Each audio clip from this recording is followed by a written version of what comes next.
This is my boy, by the way. Baker was my first love. Is that who you wanted? Oh, yeah. All right. So the very first, like I said, we're looking at Baker Mayfield. We're looking at week 2 from the 2020 season. The only reason why I could tell that is because the fans, the little fan panel, people at home.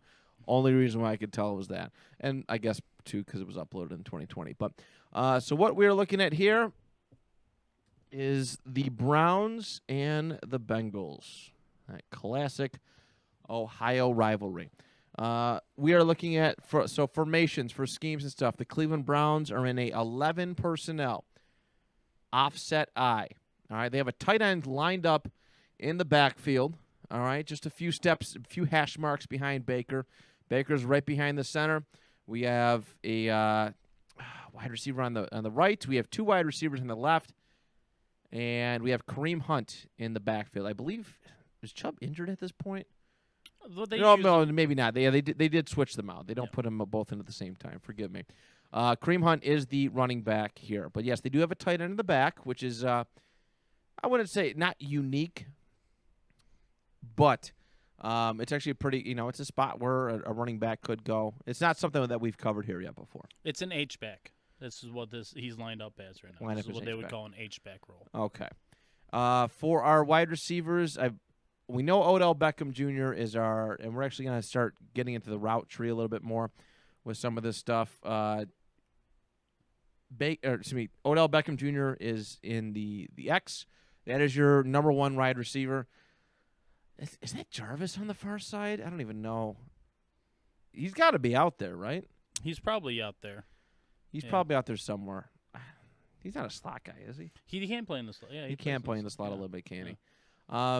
So that's what we're looking at here. So, again, 11 personnel, which, if you've been following along, if you listened before, that means 1 running back, 1 tight end. Both of those personnel are in the backfield. Of course, the wide receivers are not accounted for when we talk about personnel. We have 3 wide receivers out there. Baker directly under center. And so there is that. Now let's take a look at what Cincinnati has going on. Cincinnati has 4 people directly on the line in the box, technically. Tackle to tackle in the box. And we have 2 1, 2, 3, 4. We got 3 cornerbacks on the line, pressing right there, lined up right across from the respective wide receivers. We have our linebackers in the back, and we don't know why he's playing as far back as he is, but we do have a safety. He's not on screen. Yeah, he's currently. He's in a very weird spot. Yeah, he's hovering on that right hash. Can't quite see him right yet. And in fact, you're only going to catch a quick glimpse of him towards the end of the play. Yeah, it's a very interesting thing. Let's play the play. I gave you the setup scenario. We're going to play the clip real quick.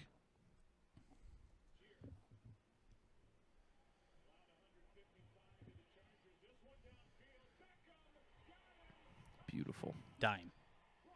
That's a dime. Yeah. Proper use of the terminology of dime. They didn't even use it. We had to. We had to. It was on the money. But it ends up in a beautiful touchdown pass to Odell Beckham Jr. So, all right. So we're going back to the very beginning.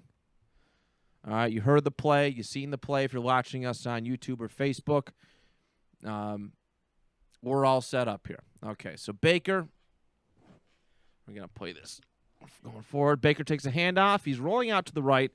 Our tight end is going to the right, in the halfback spot, and Kareem Hunt is heading towards the right. Our wide receivers haven't really gotten off the line very far yet, and they don't really like go. If you kind of notice until like the fake handoffs there, right? It's like they don't hit their brakes until the fake handoff is complete. Yeah, I think they're trying to sell. From what I imagine, they're trying to sell the handoff. Baker keeps the ball. It is, like I said, it's a fake off to the right. Baker bootlegs back. All right, so nice little play action. He bootlegs back to the left. All right, and he's. I do want to acknowledge this. Baker does a good job here. You always hear the term "not throwing across your body," and what not throwing across your body means. You hear the commentators say this all the time. Is just being in a very, very weird situation, right? Your feet aren't set.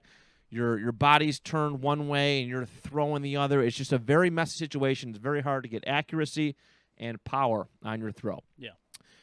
Baker does a really good job on this, and I do want to credit him too because Cleveland did not leave any blockers out here for him. Not that they had to.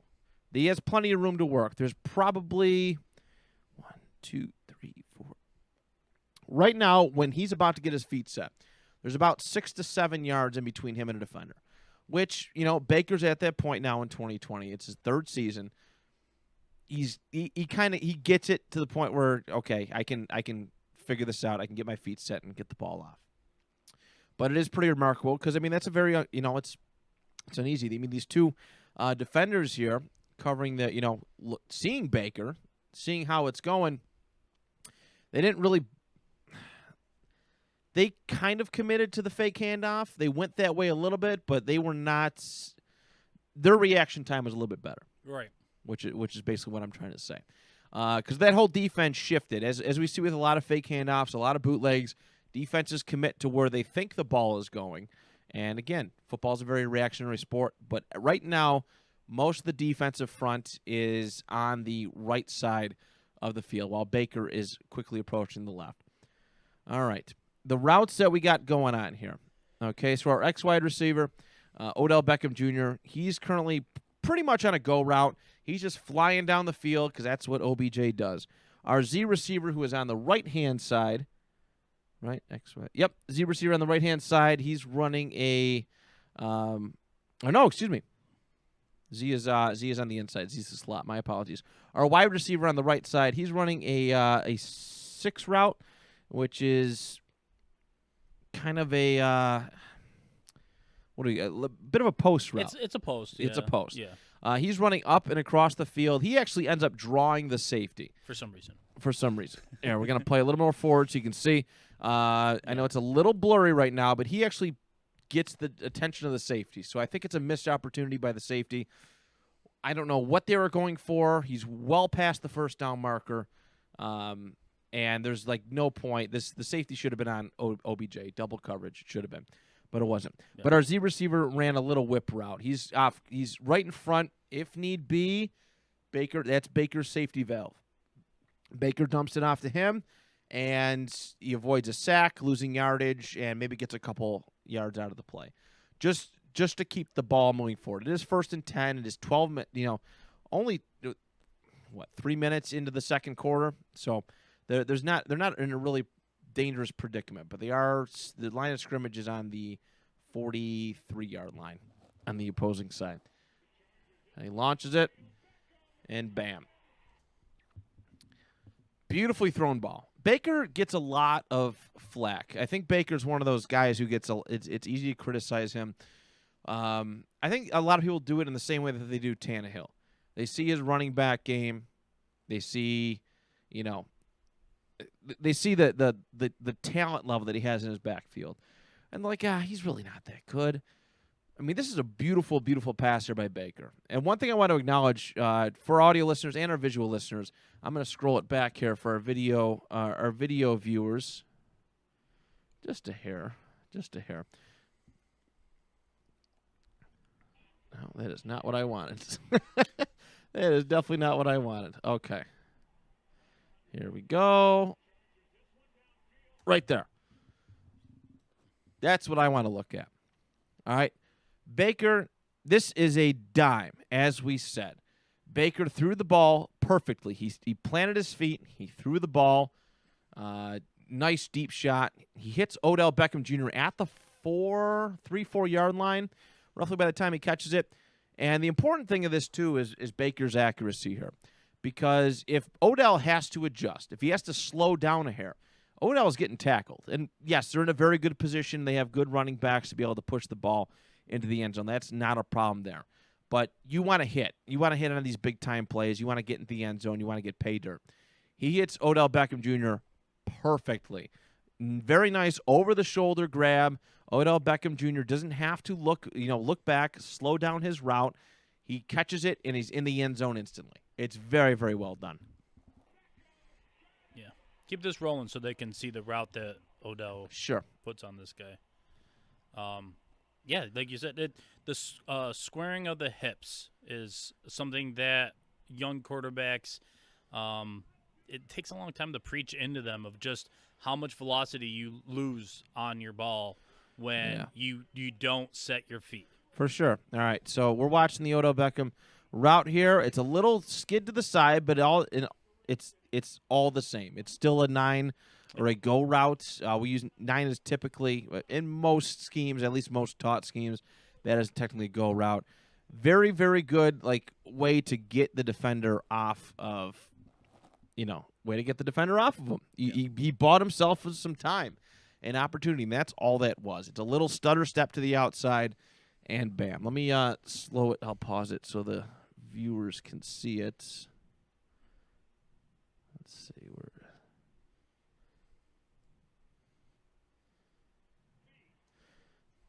Bam. All right. I know the pause icon was on there, kind of right in the way for the visual or the visual listeners or visual watchers. Let's see. Watch it right there.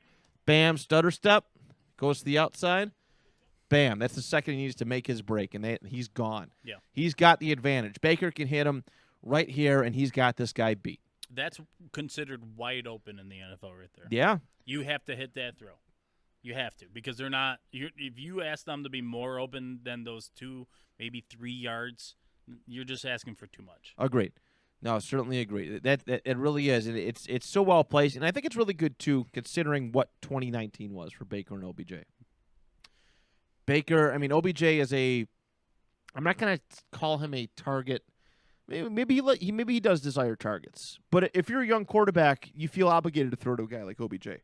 Well, you watch the guy that's going to be flirting with the Hall of Fame, at the end of his career, have this giant resurgence thanks to Odell Beckham. Yeah. You know what I mean? Sure, the one-handed catch is what drew the attention, but, guys, forget all that one-handed nonsense. What really makes Odell Beckham an effective and dangerous receiver is his feet. Yeah. His feet, his route running is filthy. He can chop and stop as good as anybody in the league. And that's kind of what he's doing right there. He's making it look like he's breaking down the route to make a hard turn to the sideline. And he sells it really well. Incredibly well. Yeah. And that's good for footwork. Best route runner. Anybody can go out there and run a straight line. All right. When you pick Madden, you have a guy Ryan doing DK Metcalf. Anybody can just go run a straight line. Odell Beckham, he's aware. He's that aware. It's still a go route, but he wisely he knows this guy's close. But this is what when people mean he's a terrific route runner, is that he knows how to take advantage of certain aspects, make certain moves so he can make his break and get open. And yeah, this is wonderfully crafted play design. It's very, very great job by Baker Mayfield, who again I don't think he gets kind of the same love. I think when you look at that 2018 class, I know Baker's not like Sam Darnold or Josh Rosen level, but they definitely a lot of people see him far, far, far below Josh Allen and Lamar Jackson. And there is some justification for that. He doesn't have the mobility, and he's not this significant passer, but he does have some very good traits that have made him worthy of that first overall pick. That's basically what I'm trying to what I do when I pick some of these talents. I love looking at the guys who people love to hate, that fans love to crap on. Yeah, I'm sure I'm going to be covering Matt Ryan a bunch at this year. I'm sure I'm going to be covering Derek Carr. I covered Ryan Tannehill last week, and for the sake of this episode and kind of showing what Baker Mayfield can do, and I know we're just showing a good play. I know we're kind of cherry picking a good play here, but this is what he can do, and he did it. With OBJ, who again, people thought that Baker does better without OBJ. There was a legit stat line to prove it. And there is a stat line to prove it, but this is one of the better Baker and OBJ connections. And of course, they have a wonderful head coach. I love Kevin Stefanski so much. He's done such a good job of Cleveland, with Cleveland football, and getting, I guess, Baker where he wants him to be. I think give Baker a couple more years in this system and what Kevin Stefanski's trying to do, and I think people are going to hold him in much higher regard. Yeah. I think as we go forward here, and we're always so quick to judge, and we always get caught up in the narrative of who's better in this class, who's better in this class, and all of them grow differently. the reason I liked Baker coming out is because I thought he'd be the most pro ready Right. to start, and I thought he would have the least amount of time because he had so many reps in college. And I always liked, my favorite thing about Baker is that he's always been the underdog. He had to fight his way onto 2 different collegiate schools. So he fights to get onto the first one, gets the starting job. Another guy comes in and says, nope, this guy's going to be the starter next year. Doesn't even matter. It's not even going to be a competition. This guy that's behind you, he's going to be. So then he leaves again and goes to another school and says, fine, I'll do it all over again. Yep. I'll be the underdog. I don't care. Yeah. I know everyone that follows Colin Cowherd knows, he's very adamant on how much he does not enjoy Baker Mayfield and his personality and stuff. I loved it.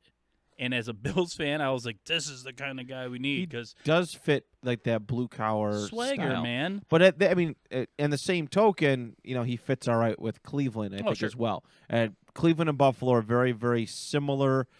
The Rust Belt cities. Yeah. The very blue collar, very tough. Very tragic football stories. Yes, a lot of tragic, just sports in general stories.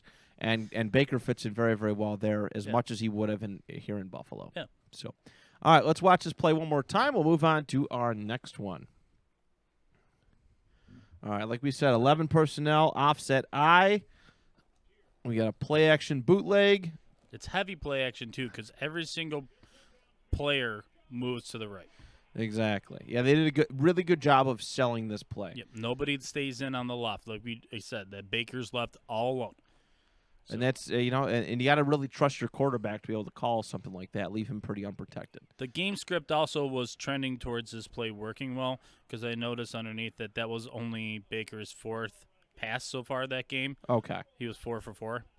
And so, they had already been hammering them with the run probably. Beautiful break. Yeah. Beautiful. But, okay. I love how wide open the post is, too. Oh, I know. I know. And I think I respected that Baker took that shot downfield. So that safety didn't take away the guy running the post, and he didn't take away Odell taking the deep pass. Right. No, you're right. You're right. Yeah, Baker. You did nothing, safety. Right. Yeah, and like I said, I like how Baker took the aggressive route. He went downfield. He's like, okay, let's go in the end zone. I don't want to settle for a first down here. Let's go get a touchdown and get off the field. And that's what he did. So. 319! 399! Cut! 33! Yeah, spot. Blue 58!